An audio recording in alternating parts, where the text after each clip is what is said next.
بسم اللہ الرحمن الرحیم۔ السلام علیکم ورحمۃ اللہ وبرکاتہ۔ آج ہم پڑھیں گے قرآن حکیم سورۃ آل عمران اور اس کی آیت مبارکہ 22 اور 23۔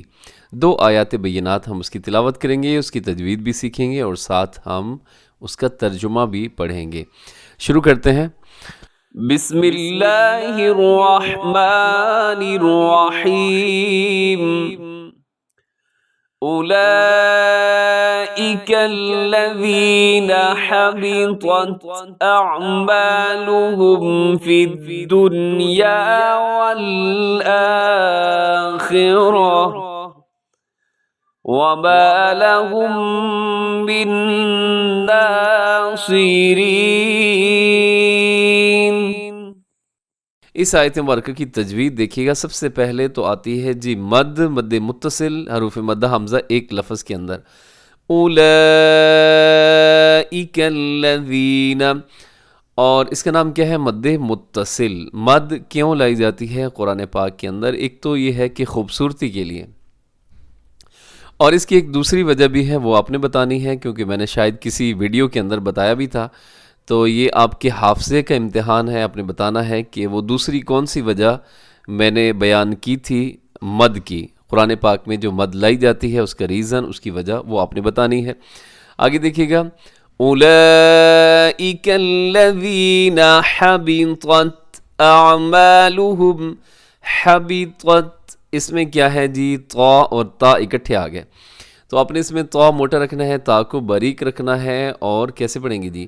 حبطت، آگے اعمالهم فی الدنیا والآخرہ، فی الدنیا میں ادغام نہیں ہے، یہاں پہ کیا ہے؟ اظہار ہے، اظہار مطلق، اور آگے والآخرتی، یہاں وقف کر دیں گے کیونکہ زا لکھا ہوا ہے، رموز اوقاف میں سے زا، تو یہاں وقف کیا جا سکتا ہے۔ والآخرہ، اگر گول تا پہ وقف کریں گے تو اس کو ہا کے ساتھ چینج کر دیتے ہیں۔ آگے دیکھیے گا، وَمَا لَهُم مِّن نَاصِرِينَ، وَمَا لَهُم، یہاں میم ساکن کے بعد میم ہے، یہاں ہوگا ادغام شفوی، اور من ناصرین، یہاں نون ساکن کے بعد نون ہے، یہاں بھی کیا ہوگا؟ ادغام، نون ساکن کے ادغام ہوگا غنّے کے ساتھ۔ آگے دیکھیے گا، آیت نمبر 23۔ أَلَمْ تَرَ إِلَى الَّذِينَ أُوتُوا نَصِيبًا مِّنَ الْكِتَابِ يُدْعَوْنَ إِلَى كِتَابِ اللَّهِ لِيَحْكُمَ بَيْنَهُمْ ثُمَّ يَتَوَلَّى فَرِيقٌ مِّنْهُمْ وَهُمْ معرضون۔ جی یہاں دیکھیے گا، علم ترى میم ساکن کے بعد تا ہے، تو یہاں پہ کیا ہوگا؟ اظہار۔ علم ترى میم ساکن کے بعد تا، اظہار شفوی، یعنی میم کو تیزی سے پڑھیں گے، یہاں پہ غنہ نہیں کریں گے، آواز کو ناک میں نہیں لے کے جائیں گے۔ إِلَى الَّذِينَ أُوتُوا، یہاں واو مدہ ہے، واو ساکن سے پہلے پیش ہے، تو آپ نے کیا کرنا ہے جی؟ اوتو، دونوں کو برابر برابر لمبا کر کے آپ نے اس کو پڑھنا ہے۔ آگے نصیبا من الکتاب، نصیبا، یہاں تنوین کے بعد میم ہے، اور یہاں پہ کیا ہوگا جی؟ ادغام ہوگا۔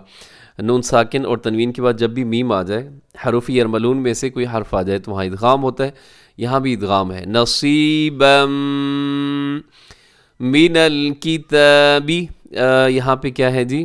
اس کو اپنے کتابی کو کتابیں نہیں پڑھنا۔ اب ماشاءاللہ سے آپ کو بہت سارے جو رولز ہیں تجوید کے یقیناً آپ کو سمجھ آگے ہوں گے، اور بعض دفعہ یہ ہوتا ہے کہ رولز جو قوانین ہوتے ہیں تجوید کی، ان کی تو سمجھ آ جاتی ہے، لیکن ادائیگی کرتے وقت کیا ہوتا ہے کہ وہ آدمی کچھ غلط پڑھ بیٹھتا ہے، تو لیکن پھر بھی فائدہ یہ ہوتا ہے، علم کا فائدہ یہ ہوتا ہے کہ اب آپ نے کبھی بھی اپنے بچوں کے لیے قاری صاحب کا اگر انتخاب کرنا ہو تو آپ خود اس کا ٹیسٹ بھی لے سکتے ہیں۔ یقیناً ویڈیوز دیکھ کے آپ کو اتنی مہارت ہوگی کہ آپ قاری صاحب کا ٹیسٹ بھی لے کے ان کو اپنے بچے کے لیے آپ کیا کر سکتے ہیں؟ سلیکٹ کر سکتے ہیں۔ قاری صاحب سے آپ پوچھ سکتے ہیں جی ادغام بتائیے، ادغام شفوی کون سا ہوتا ہے، اور یہ بتائیے کہ موٹے حروف کون سے ہیں، اور یہ بتائیے کہ ادغام یرملون کون سا ہوتا ہے، اظہار مطلق کیا ہوتا ہے؟ تو جتنا آپ کے پاس اب علم آ چکا ہے، اب اگر کسی کا بھی امتحان لیں گے تو یقیناً وہی جواب دے پائے گا جو قاری صاحب ہیں، جنہوں نے واقعی تجوید پڑھ رکھی ہوگی۔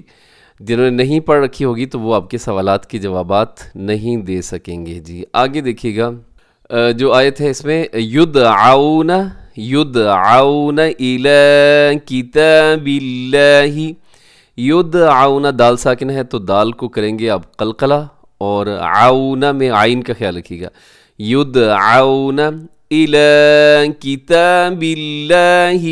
لفظ اللہ ہے، لفظ اللہ سے پہلے باقی نیچے زیر ہے، تو لفظ اللہ کو بہت باریک رکھیے گا، جتنا باریک ہوگا اتنا زیادہ خوبصورت پڑھا جائے گا۔ الی کتاب اللہ لیحکم بینہم، لیحکم بینہم۔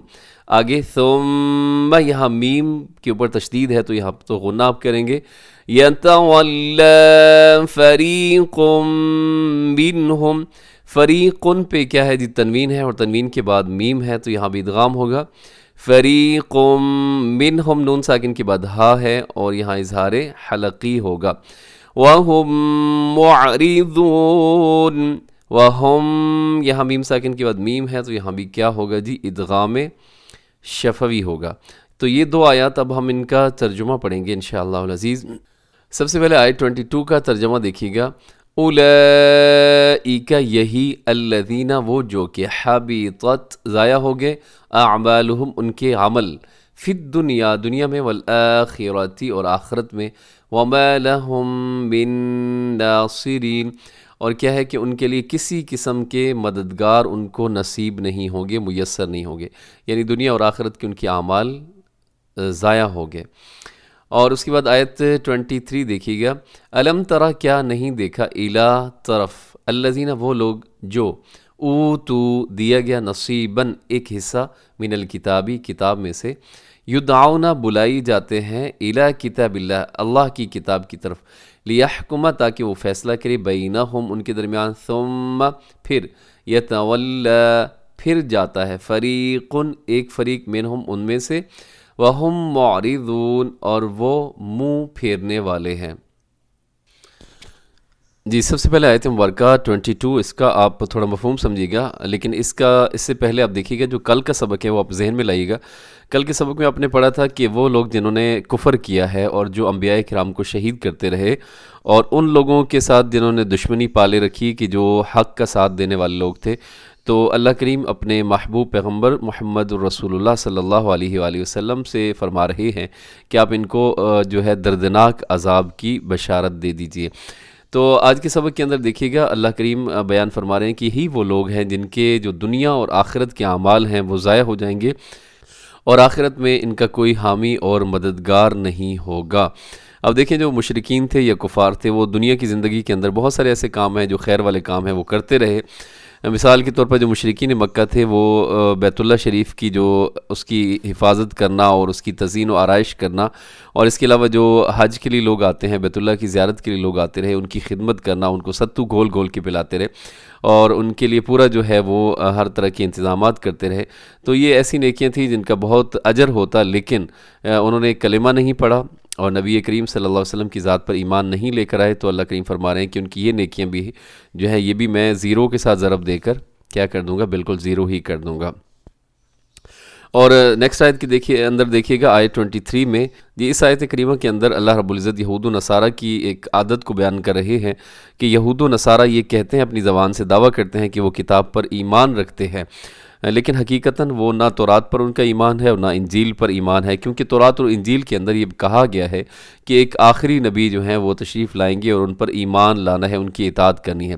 لیکن جب ان کو اس نبی کی طرف بلایا جاتا ہے یا اس کتاب اللہ کے قرآن کی طرف بلایا جاتا ہے تو وہ ضد کی وجہ سے، اناد کی وجہ سے، بغض کی وجہ سے کیا کرتے ہیں، اس سے اعراض کرتے ہیں اور اس کی طرف آنے کی بجائے اس سے دور چلے جاتے ہیں۔